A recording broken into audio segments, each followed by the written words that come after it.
जंग के मैदान से वापस लौटते हुए उस सिपाही की मां हर दिन उसके लौटने की उम्मीद करती है।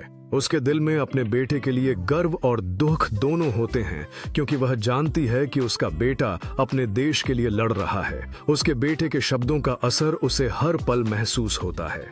यह एक सिपाही का आखिरी खत है जो उसने जंग के मैदान से अपनी मां को लिखा था।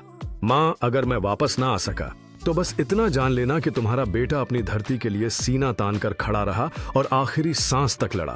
मेरा कमरा वैसा ही रहने देना जहां मैंने बचपन के सपने देखे थे, और मेरी वर्दी को संभाल कर रखना, यही मेरी पहचान है।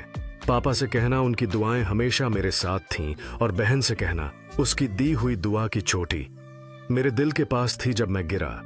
माँ, मेरा सलाम कबूल करना, मैं जा रहा हूँ, लेकिन मेरा प्यार, मेरी कुर्बानी हमेशा तेरे आंगन में गूंजेगी। जब वह सिपाही अपनी यादों में खो जाता है तो उसे अपनी मां का प्यार और उसकी दुआएं महसूस होती हैं। वह सोचता है कि अगर उसका यह अंतिम पत्र उसकी मां तक पहुंचता है तो शायद उसकी बहादुरी की कहानी जीवित रहेगी। वह अपने परिवार की यादों के सहारे जंग के मैदान की इस कठिनाई से लड़ता है।